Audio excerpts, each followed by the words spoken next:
All right, welcome to the Jaunty Mantis. This is a podcast about tabletop role-playing games filled with creative questions for curious gamers. We are those two curious gamers. I'm Matty. This is Jesse. Jesse, say hello. Howdy. I don't know why we keep doing that. Why do we keep saying like, "Hey, say hello, Matty," and then we're just like, I'm sitting there with dread, like, don't say it, don't do it, don't say it. So we got to set each other up differently. Anyway, we're two best buds. We've known each other for a long time. We've played some role-playing games together over the years, and we have great conversations that I think goes back to a little place called Deluxe Diner in Chicago, Illinois, that doesn't exist anymore, where we would stuff our faces with franchises. I'm not going to explain what those were. Drink endless pots of coffee. And try to wax intellectual on the topics of role-playing game mechanics, creativity, and the uniqueness of our hobby. And that ultimately is what we're here to do today. Isn't that right, Jesse? What's our question for today's episode? Well, we are here in season 2, Creation Without Number. Yeah. And what does that mean? We are following up on creating a cyberpunk campaign setting using the tools available in Cities Without Number, a role-playing game by Kevin Crawford from Sine Nomine Publishing.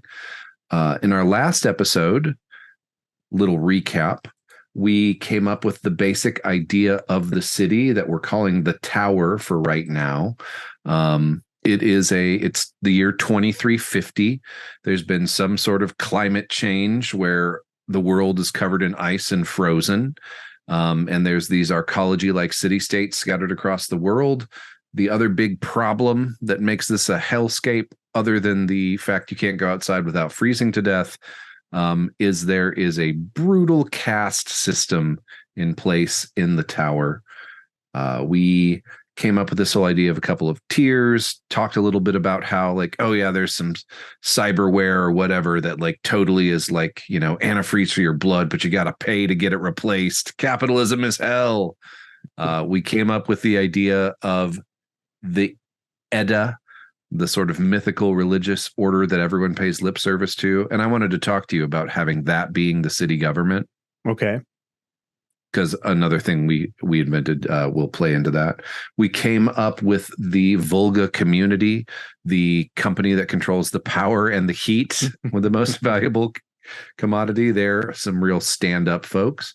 And we also came up with a gang called the Ethical Horde, whose power base and money is from lobbying the city government. That's why I wanted the Edda to be the city Makes government. Yep. Yeah.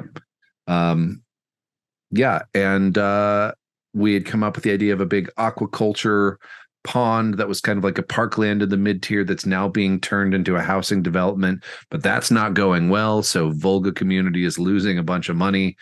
And we had a couple of things that we needed to do left. Did I miss anything on that recap? No, that was ridiculously thorough. Oh, thanks. And we are using notes. I tried to take notes. I didn't succeed, so I'm glad one of us did.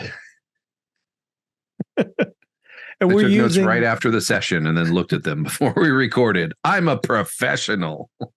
We are using the tables and descriptions and prompts that are just generously provided by this book. And that's part of the reason why we wanted to use these tools as an example of, I don't want to say work smarter, not harder, because that sounds really cliche, but that's basically what we are trying to do, dear listener, is that's what this season is all about. It's about creation, ideas, what is the most efficient, less work, more fun way of going about that. And as always, we're going to use the disclaimer that, you know, if you like what you hear and you think that Jesse and I are doing amazing work with our creative process, please keep in mind that we've been doing this for years.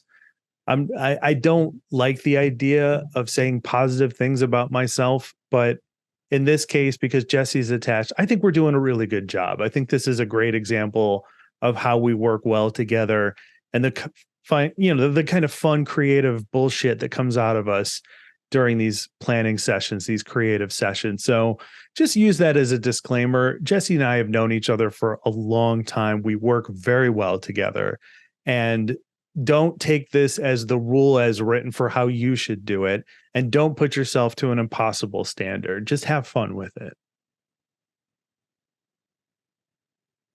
All right. Yep. Anything else to add before we get started again? I think we got a couple places we can go. We can do a little bit more work on our starting district.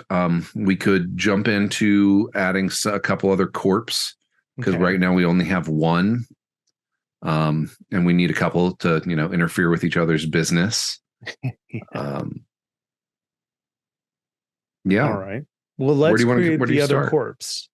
Okay. Because cool. Then from those, we may be able to pull inspiration for developing the district. All right. Yeah, I think Mr. Crawford recommends having 5, but I think let's just aim for 3 because. All right. Sounds good. Recording. We've got Volga Community. So we're going to need to look up the corp page on page and creating megacorps. So they can follow along at home. What page is this on? It is on page 126. And just as a reminder, there is a free version provided by Mr. Crawford on DriveThruRPG of Cities Without Number. So you want to pick it up, follow along, go for it.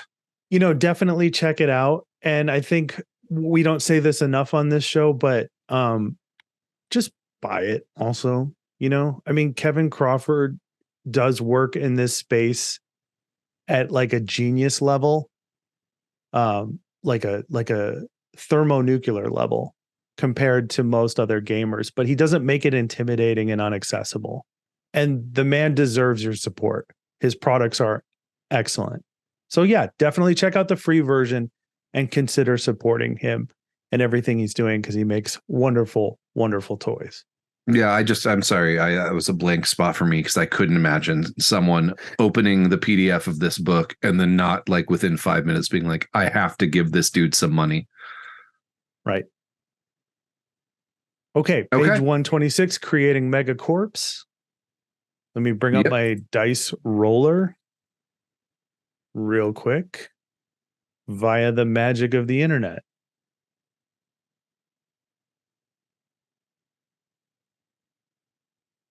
All right. So roll a 1d20. Mm-hmm. Okay. And I got a 9. 9. Oh, education. Perfect. Education. Oh boy. What is their general corp style? I hope it's something really really contrary to education. Well, for this, I got a 19. Vengeful. Vengeful education. Yeah. Wow. I don't even know how to work with that, but I'm excited to find out. Using education for vengeance. You could go the literal route with that, right? Like, you could make a statement on education, right? If you make the analogy to our world, because cyberpunk as a theme often has analogy and comparison to our modern world. So as a form of vengeful education, you could say that in our own world, the public education or the general knowledge of the human race has gone down significantly due to accessibility through the internet or underfunded school systems. I've had multiple family members that were teachers. My best friend here was a teacher, and all of them were woefully underpaid for doing an amazing work, sacrificing their own resources and time. So what if we say that, of course, in this world, the state of education has dropped, and this corporation offers free educational resources or products, and they are specifically designed to bring about vengeance towards another group in the city. So it's indoctrination, also almost like cult-like indoctrination through education. I like it. And that's much better. My idea was like basically like, if they lose the contract for a new charter school, they just kill all your family. Like, I like that too. That's fucking horrific. The PTA is kept in line. I like using that, and I like using that in an actual game session where we lead the player characters to believe the vengeful education is about against certain enemies of this corporation, and then use a literal vengeful education against the education as you just described it. They're like, oh, so this is literal too. Like, yes. Yeah. Yes. I mean, and we can tie that in with the caste system pretty well, like maybe, a cool way to subvert that is the only way to rise through the caste system is this like ancient Edda based scholarship program, which is now fully administered by whatever this corp is. Like they have a near total monopoly on all the entrance exams, whatever, blah, blah, blah. And the twist is it's not always a better life, like to break up your family and to join this system, because they will take your kids if they score high enough. Right. If you try to stop them, they blow up your favela. Right. Right. Like they provided a service to somebody in your family and now control them. And we could say that the lowest rung of service to this corporation, because you have to pay off your education. So you take the role that they assign for you and you make a minimum base pay, and then the rest of it goes back to paying back the resources they invested in you. And they put you right back in that fucking community as a representative of their whole fucking bullshit power structure. So they're basically using you against your own people, and there's nothing you can do about it. And if you have a problem with it, graduate. Yep. Exactly. Because some of their family member will violate the indenture required to pay, and then they just boot you out and blow up your entire. No, okay, yeah. Like maybe they put a bomb in your head and it sounds like a speak and say when it goes off. Is that what those things were called? Like the cow says. Moo. Oh, I thought you were talking about a speak and spell. That's what it is. Speak and spell. Yeah. All right. What is their strength? What is their strength? We are going to roll another D20 and figure that out. The result of our roll was a 3. Their low-level staff are zealously loyal. Wow. Yeah. I mean, that kind of goes along with what we just said, right? Like the lowest rung of this ladder involves them putting you back into the place where you came from. And you are so indebted to them and so fresh out of the system. You're like a parent's worst nightmare when their kid comes back from college and starts telling them how to live their life. Well, I went to college and now I know everything. So go fuck yourself. Just have you seen that SNL Lonely Island thing with Andy Samberg, like doing the song about being a Rastafarian because he went to college and smoked weed once? And so he's got like the white dreadlocks. He's just like, trying to do the Jamaican slang, but very much being nerdy ass Andy. It's very funny. And I think that's who comes back. Yeah. That's, Yeah. They got the haircut. They got the outfit. They're wearing their Edda issued suit. Yeah. Yeah. And it's all like they're fully indoctrinated into that. At a certain level, we talked about how in the upper echelon of corporate structure, there are those who are just kind of paying it lip service and those who are not, right? And these people at the lower level are like fully fucking indoctrinated, like at like a cult-like level. Because if they're not, I mean, if they stop to think about it, the moral consequence of what they're doing is utterly horrific. Yeah. I mean, these people are more likely to follow along with the plan as soon as they realize that the people they love are in danger. And all they have to do is just kind of like take an extra helping of bullshit to swallow down the bullshit. All right. What is our current corp goal? Our current corp goal is a number 16. Number 16, frame a rival for an impending disaster. Oh, wow. This could go places, especially since we have a gang who lobbies the government with swarms of people, flash mob style. And they're lobbying for local community school control. Right. Exactly. Yeah. Oh God, I hate these bastards already. This is I know, right? Like recent corp event. All right. Recent corp events. We got a number 11. Number 11. It crushed almost all of its direct competitors. Who are its direct competitors?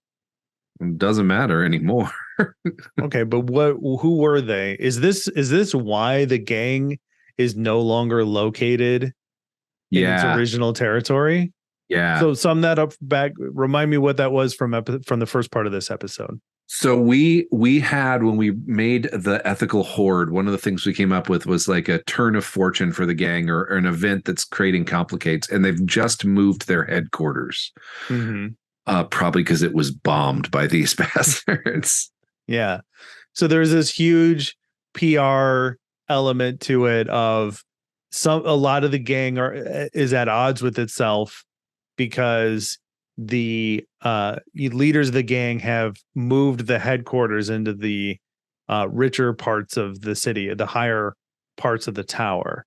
And therefore they're kind of hiding this story behind it of what you just suggested in this bombing incident.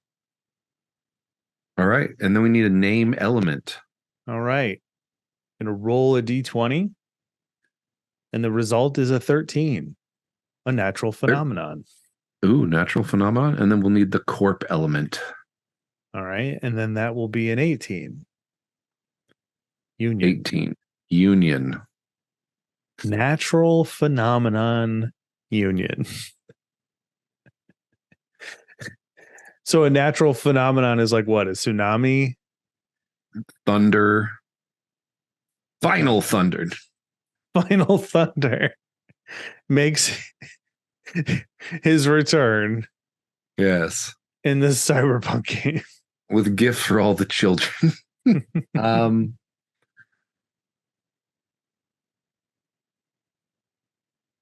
Let's see. We could do stellar phenomenon. Okay. Stellar phenomenon. Nova Union or something. I don't know. Nova Union. Yeah, I like that. Okay, cool. That seems creative, but also very corporate. Their primary business is education, and they are very vengeful. Their low-level staff are zealously loyal. What was my screen? Their goal is to frame a rival for an impending disaster. And as a recent event, they crushed almost all of their direct competition. The ethical horde. Yes. Oh, ethical horde or just street gang. They're not even direct competition. They just got caught up supporting whatever mid-tier corp tried to have like an e-learning program. Like LinkedIn Learning like didn't come correct is basically what happened. Yeah. Ethical horde got caught in the middle. Yeah. All right, let's make one more real fast. Okay, real fast. The roll is a natural 20.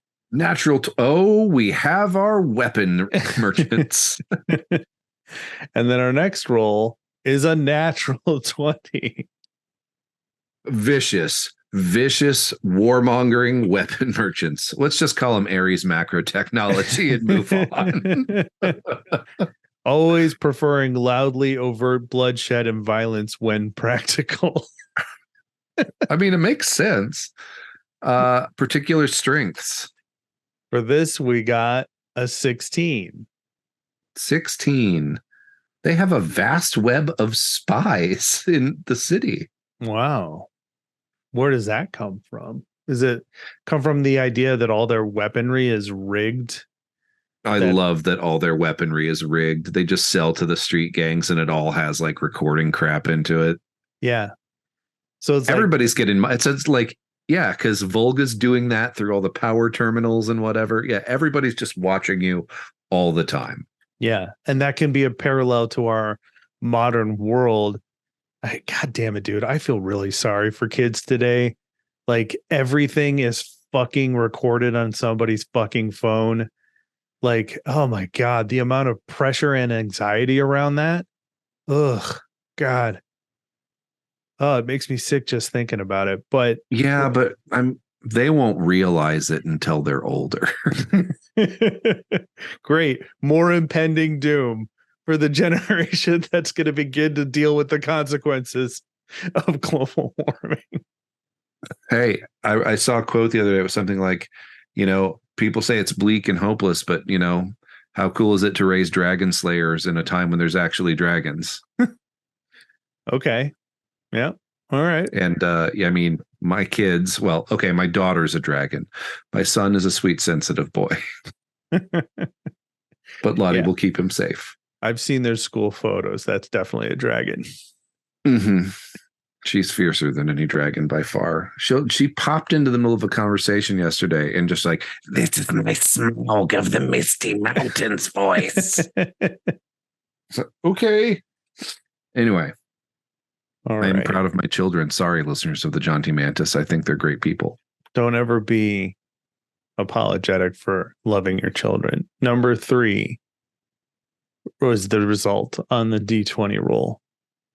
This is the strength. Let's re-roll that one. We've already had it come up. Okay. Got a 4. 4. They have useful religious or ethnic ties. Wow. Are we going to keep doubling down on the Edda, or are we going to create another religious institution? Let's. They have to tie into the Edda. Yeah, everybody does. It's the code everybody pays lip service to that, keeps everybody from just like murdering each other and keeps the whole caste system in place. I mean, what does the Edda stand for? The Emergency Disaster Authority. Right. And what is one of the essential components of a emergency disaster protocol? Being well armed. Yeah. So they have ties to the very beginnings of the Edda. Yeah, this Edda spun this off as yeah. Because they got people they got tired of people breaking into their bunkers just looking for guns. They're like, no, we don't actually make those anymore. This religious component is a creative evolution of doomsday prepping. So essentially, having a written protocol in place to deal with the apocalypse has to include weapons. Like there's no way around it. Yep. Okay. Let's roll again. Current corp goals. Number 8. Open a new branch in a hostile area. Okay. I mean, if business is on 2 fronts, right? The first one is to put guns in the hands of people who can use them, right? Mm-hmm. Make money. Yeah. Sell to, people who are desperate. And then the other part is to use that observational footage. That's where the real money is, if we're being honest. The information collected from these weapons. Yeah. So it makes sense for them to constantly be expanding. The product managers for this corporation are incredibly efficient and also terrified. Yeah. Okay. And running a Cyberpunk game now that I actually have a corporate job would be totally different experience. Okay. Recent corporate events. Number 18, it backed a successful rebel government.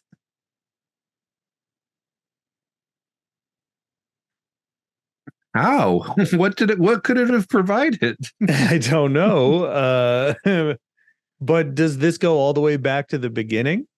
Or No, is because we have this is our first tie into another tower. okay, because we There's yeah, recently been a exactly. coup, and it's part of their operation to expand into a hostile territory. Mm-hmm. Maybe it happens off screen. Maybe they get a run where they have to get a shuttle and go over to another tower to do some as they tier up and become more than just like Mm-hmm. underhive scum. And then our name. Got a number 6. A A foreign foreign name. place name. And then the corporate element is 14 products.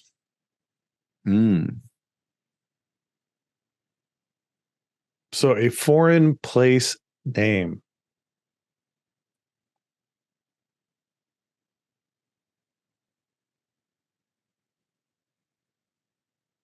Let's see here.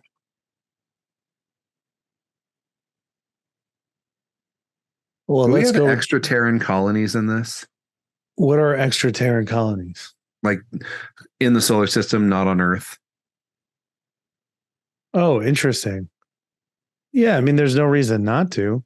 It's the year 2030 something or other. 2350. So what if we went for a place name that's like one of the moons of Jupiter, like IO products or something? Okay. All right. I like that. What are some other moon names? What are Mars's 2 moons? Phobos and Eris? I like Io, but there's also Europa, Ganymede, Callisto, Jupiter LX1. LX1 products. It's LXI. I don't do Roman numerals very well. All right. Let's see here. Moons of Mars. Moons of Mars. I think there's just Phobos and Deimos, like you just said. Oh, Deimos. Phobos Union. Deimos like Union. That. All right. Phobos Union. Phobos is like god of fear. Oh, I didn't know that. That's no moon. That looks like an asteroid. It is. But it orbits, so it's potato shaped. Mm-hmm. All right. Cool. So just to recap, we have Volgacorp, who run the power systems. They have very effective schemes because of their spying devices and all the power grid and heating elements. They are very brutal. They are currently losing money on this development in luxury housing they've thrown a bunch at. We have the Nova Union, who are the leading providers of educational choices for the up and coming citizen of the tower and other towers as well. They are extremely vengeful and rely on their low-level operatives, people raised up, the only way you can jump in the caste system. They are zealously loyal. They're trying to frame a rival for an impending disaster. And then we have the Phobos Corp or Phobos Union. Yeah. Phobos Union. IW Phobos, Knight of Mars. Who are vicious. They make weaponry. They have a vast web of spies, and they're trying to open a new branch in a hostile area. And they recently backed a successful rebel government. That's right. The products work, people. So it's like what? Like Northrop Grumman? Like, jeez. It's like real corpse today. Okay, cool. Jump back into the district. What page for those following along at home? For those of you following along at home, we are looking at the Build Your District steps on page 121. All right. And do we also start with a D100 roll? Well, one of the things we had choose district government. I think we're pretty clear that the government of the city is Edda. But now apparently there's a table on page 130. We're going to generate a government official or two. Oh, wow. Get in close and personal. Say generate 3 government official NPCs with the table on page 130. Give them names and particulars as the tables indicate, but don't give them official roles or positions yet. When you develop your missions and adventures and need government official, pull one of these NPCs and slot them. That is such good advice. I know, right? It's almost like this guy knows what he's doing. I know. Just have a couple NPCs without a specific job. This is who they are. Use them when you need them.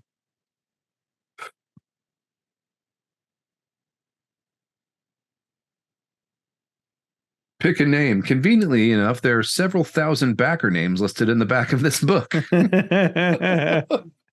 Now that's fucking genius. Yes. All right. NPC. We'll get a name first. We'll make him, and let's just do. I'll get a table going, or something. NPC 1. And we'll do these 3 steps for him real quick. 1, 2, 3. NPC 2 and NPC 3. So these are our representatives of Edda. I'm like trying to imagine what like a hooded robe mixed with a business suit looks like. Because I mean, it's a hoodie for one. Okay. But it's like the tech hoodie where it's like really thin, and then like on top of it is that know nothing thin jacket. You know what I'm talking about? That has like no collar on it, and is just like comes in the cut is like a circle almost. You know what I mean? Like it's like that formal style that never seems to take off, that only like kids who are kind of weird try out at like high school dances. You know what I mean? The Nehru collar. Is that what it's called? I've seen one person pull this off. Was it me? Because I have. Okay.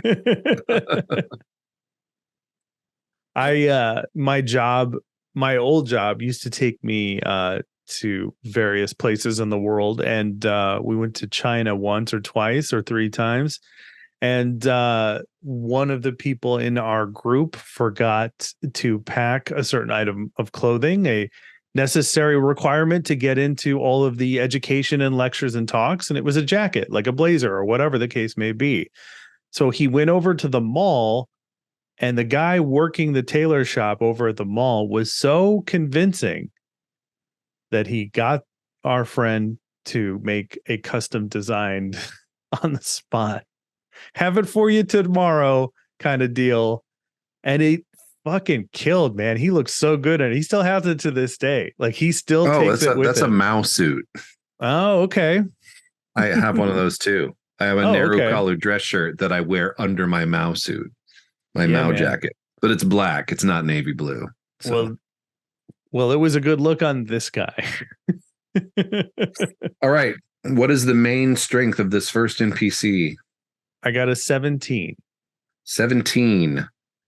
Ties. They have really great ties. Okay, no, they are linked professionally to an organization or group that is very dangerous to. Oh, okay. Well, we know where this one's going. Ties to a dangerous group. Is that the Ethical Horde or one of our corps? I think it should be the Ethical Horde. Okay. The Ethical Horde is both going to be our gang and our 4th corporation to a certain extent. They are pre-corporation. Yes. Like that's what their leaders want to do with this gang, is take it legit. And become a corp. Mm-hmm. Yeah. Christabel Corp. Christabel Corp. Yes. Have you seen Barry? I have not. You should really watch Barry. It's fantastic. All right. So roll D20 for me. All right. Number 2. Cunning. NPC number 2 is very cunning. They love having plans for any occasion and a backup after that. Brilliant. And one more. 20. Wisdom. Able to discern a practical path to their desires, even when all is murky. All right. We're going to go for a virtue for NPC number 1. All right. For this, we got a natural 20. Thoughtful and not given to quick anger. For our next NPC, we got a 9. Forgiving Go ahead and read that temperament. for me. Forgiving temperament, even if unwise. Our cunning person is very forgiving. And then for our third, we got a 1. Always keeps the spirit of their bargains.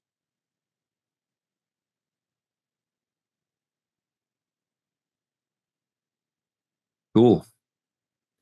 And then we need a personality flaw.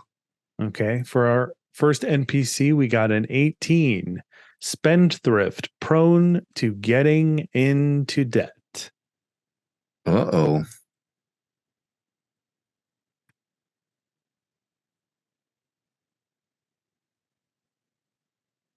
I thought spendthrift meant you're cheap. Yeah. I don't know. Okay. Next.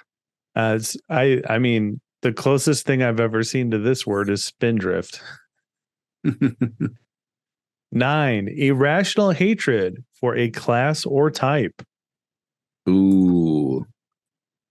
Oh, this is such a great juxtaposition. This is our cunning person with a forgiving temperament. But who do they hate? I mean, we got a type. We have a caste system, right? So who do they hate? And then for our next one, we got 14. Promises far more than they actually do. Well, that's just wisdom right there. All right, current NPC problems. All right, for the first NPC, we got a 10. They're being blackmailed or coerced.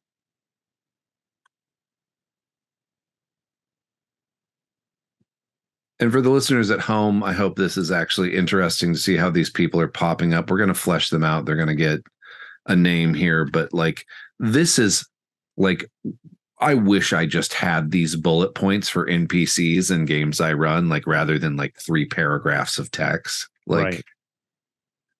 Yeah, this is making me want to have this as the wallpaper on my desktop computer so that when I run a game and I need an NPC, I could just be like, wait a minute. 1, 7, 19, 12. Okay, here's the guy you're talking to. yep. Oh, wait till you get to the one that has like the one roll thing where you roll one of each dice to determine something and it just paints a whole picture. Oh, like beautiful. We haven't done one of those yet, but it's coming later this season. Later this season on Jaunty Mantis. The boys roll some dice and read a table from a book. Subscription numbers drop. All right. Well, that's our future problem. Here's our next current NPC problem. Number 7, they hate their current job or boss.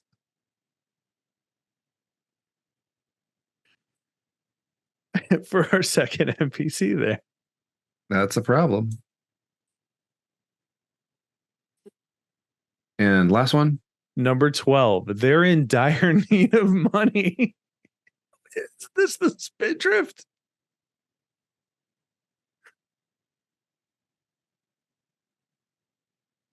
This is the wise one who always keeps the spirit of their bargains, but promises far more than they actually do.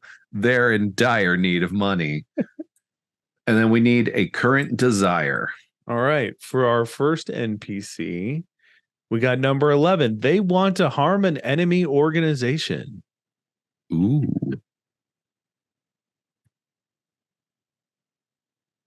Maybe Volga Corp is getting a little too big for its britches.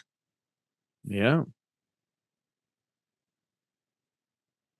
Well, the grass is always greener where you water it. Not in Oklahoma. Number 15 for our next. They want to live in a different place. I mean, I feel like everybody in this world wants to live in a different place. Well, luckily there's a new like luxury development. That's true. Going in. That's true. They could be the poster child for that endeavor. And for our last NPC, number 6, they want to boost a friend's career. Want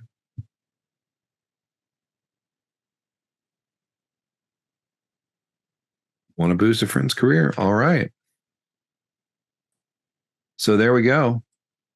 We need names. Shall we just go pick names from the backer list? Yeah, why not? Let's pay homage to the people that support Kevin Crawford and Sine Nomine. All right. Our first person will be named Jesse Sauer. Perfect. Actually, I just zoomed in. NPC 1, I found this name. I just love it. It's Basturian Isildintif. I'm kidding. That's a name on there, right next to Fat Goblin. But I found one. Christian Bald.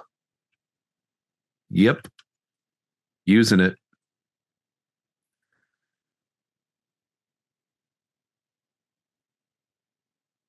All right. Ready for the next one? Ooh, Georgina Akeem. Perfect.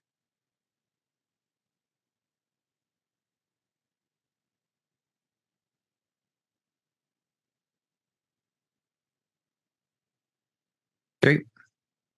Nigel Van Gool. Gool. Thanks, Nigel. We're only making plans for you.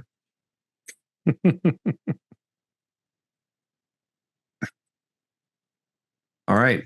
Christian Bald is a government official with ties to the ethical horde.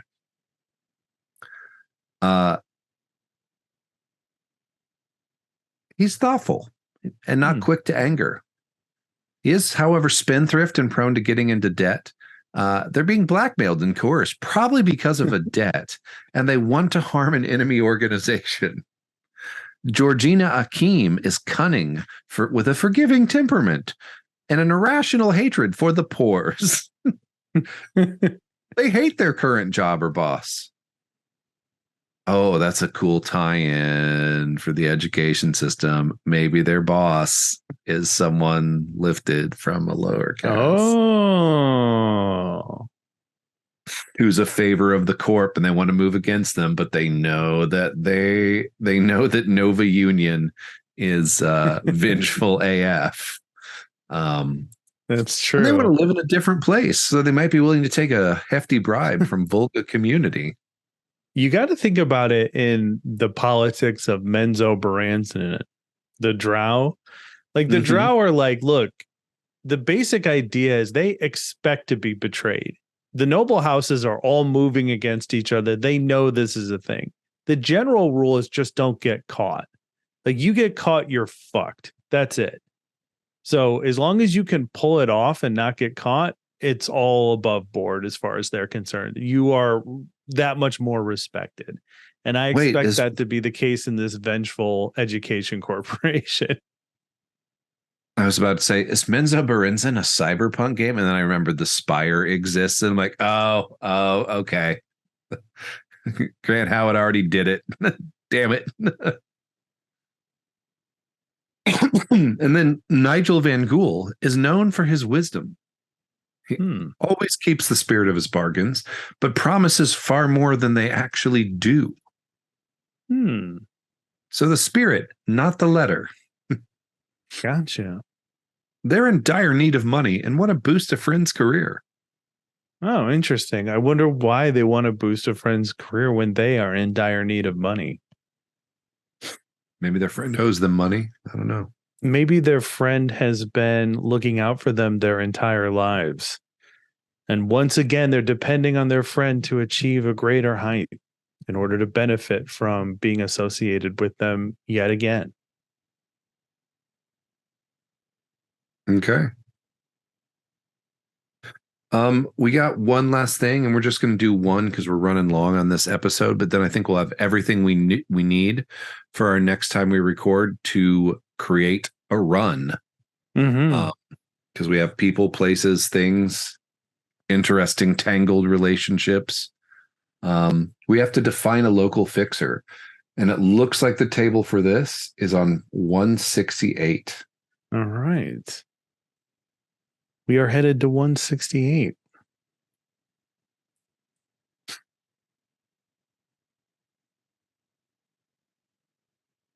Oh, here it is. Okay. This is the one roll generator. You need to roll a D4, a D6, a D8, a D10, a D12, and a D20. What a great way to ramp up the tension and complexity as you're creating this character. All right, so we will start with a D6. Yep. We got a 6. They had or have rebel or terrorist ties. This is what is their basic background?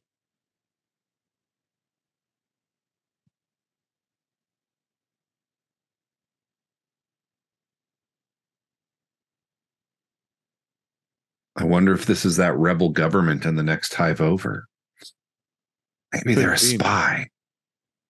All right. What kind of clients do they prefer? We rolled a 1d8 and got a 7. Foreign agents of outside powers. I think you might be right.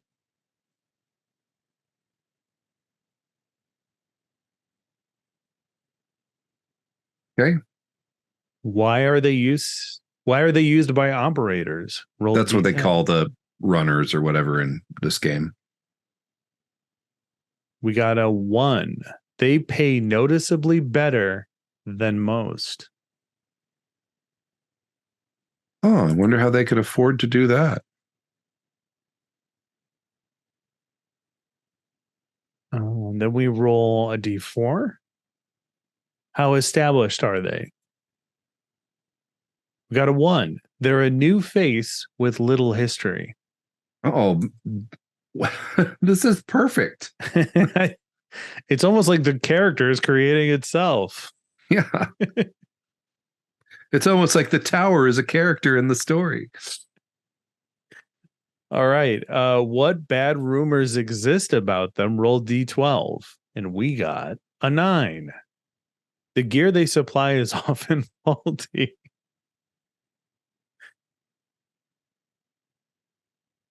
I love that.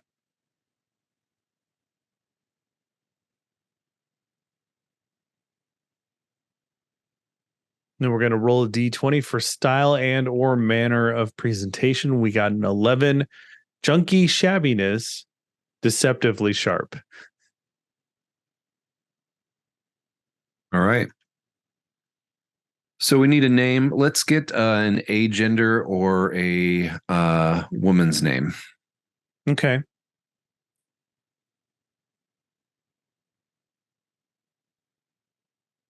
How about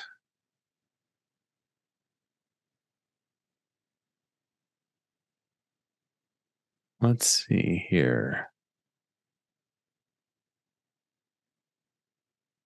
How about just one word, Talmor?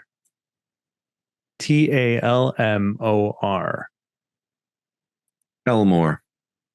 So Telmore is our most prominent fixer. We'll probably tie them into the first run. They have had or have rebel or terrorist ties. They are a foreign agent of an outside power. They pay noticeably better than most, so people take jobs with them. Not a lot's known about them. New face with little history, but the gear they supply, people say, is often faulty. They appear dressed in junky shabbiness, but their presentation or manner is deceptively sharp. Wonderful. I love it. Yeah, we did some good work. Yep. And it was fun. Mm-hmm. Just kicking ideas. And we let the system work as intended. And we didn't have to do a lot of heavy lifting. We kept it simple. Yeah, this is almost like it's like suggestion, like automatic writing, sort of, with a very a very good game designer as a spirit guiding our Ouija board. Like, a lot of the work is, we're doing, but we're starting at these really cool idea points. And I mean, what would you say? We spend an hour and a half and we have like an entire campaign framework, right? Yeah. Like, this is interesting. I want to know what happens next. I want to know what Nova does, what it get up to, like. I don't just want to know what happens next. I want to run and or play in this game. And I hope you do too, listener. I hope you are listening to this saying, God damn it, I want to play in this game. Yeah, I want to shank a dude for the coin to replace the antifreeze blood in my cut rate cyberware. I want to be a freeze product of vengeful education who's been forced to live back amongst their neighbors at a slightly higher living standard. And they're not allowed to make eye contact with you anymore because you're the next cast up, but they're still your parents. Yeah. And I've got a bomb in my head in case anybody decides to take action against my employers. Yeah. Good times. Yep. Okay. We did it, guys. In our next episode, since we actually have a charted out episode progression this season, we will create the first run using these elements we've generated, just to kind of tie it up. And then we will move on to what is our next arc for creation. I think our next arc is fantasy. So whatever the fantasy without what is it? Worlds without number. Yes, worlds without number. So here's a common question that may come up from the listener. Wouldn't that system just be a fantasy themed version of this? How does it differ? It's a fantasy themed version of this. Okay, fair enough. But go ahead. I think, the prompts that are leading, like, obviously this is informed by an understanding of genre. We kept tying this back into cyberpunk. Right? Capitalism is hell. They're all exploiting it, blah, blah, blah. When we do the fantasy one, that's going to be feeding into that genre a little bit differently. Right. That's right. And I think it's important to remember that as prompts, you can use these tools or you can toss them. Yep. Just a couple times we re-rolled where it just really didn't make sense. And then a couple times it didn't make sense that we leaned into it. Yeah. Like, you're not cheating if you're like, first of all, you can't cheat at this. Like, if you were purposely choosing things to line up what you're trying to create, congratulations, you're creating your NPC. You know what I mean? Or your corp, or whatever the case may be. Like, there really isn't an improper way to use this system. It's just meant for inspiration. And so, that was our goal with this. And hopefully hearing us do it will be a resource. And so the way this will work is that after we'll do one for cyberpunk, one for fantasy, and one for straight up sci-fi. And then the bookend on each one of these genres will be a resource or a next step, right? So for the cyberpunk one, we are creating the framework of the first adventure we would run for the world we just created. For the fantasy one, it'll be the races and people that occupy the species and people that occupy this world, since that's a huge element of fantasy: elves, dwarves, tieflings, etc. So we'll be doing something like that. Like, how can we give a practical application to the stuff we created? All right. Without number. Creation without number. All right, Jesse, anything else to add? This is fun. I think I mentioned in one episode a while ago, someone gave me a great name for character creation by yourself is the lonely fun. This is, 2-person fun. Why not? Like, why not do this with your table? Oh yeah, totally. Like with your players before you make characters, like get ideas, bounce it off. Like nobody has to read the book then, Right. like. Yeah. And then if you do this with your group, they might actually create all of your elements for your first adventure and your storyline right in front of you. And all you have to just sit there and go, shit, that's pretty good. So I'm going to take some notes. You know what I mean? Yeah. Gonna write that down. Yeah. So they may give you lead-ins for almost everything you need to start, or maybe even some stuff that's going to come about in the future for however you want, the time frame you want to run the game in. So yeah, do this with your group. I can't commit to this, but I think if we get time, we should probably flesh this out into a write-up. Okay. And we put it on the website if people want to use this as a campaign setting. Yeah. Okay.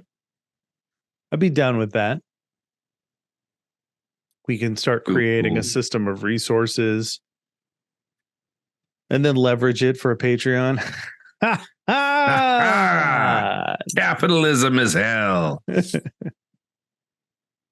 All right. Well, thank you for joining us, dear listener. This is the Jaunty Mantis podcast. Jesse, if people wanted to write in and ask us questions or comment on the work we did here today or any other episode, how would they do that? Well, you can reach us at jauntymantis@gmail.com. You can also reach out to us at the Jaunty Mantis on X, the bird site. We have a Threads I never check, but it's Jaunty Mantis. And I am Jingoist Fett on Hex and also Jingoist Fett on Blue Sky. And yeah. Perfect. All right. Well, until next episode, I'm going to invoke our famous catchphrase. Get out there and play some fucking role-playing games. Yeah, go build a cyberpunk dystopia. I said that last time. Go play some fucking games. Go create some cool NPCs. Go create some crazy corporations using a set of tables. Go enjoy the company of your friends and have a laugh. Yeah, build an organization of hateful people concerned only with their own advancement at the expense of literally everyone else with your friends. That's living right there.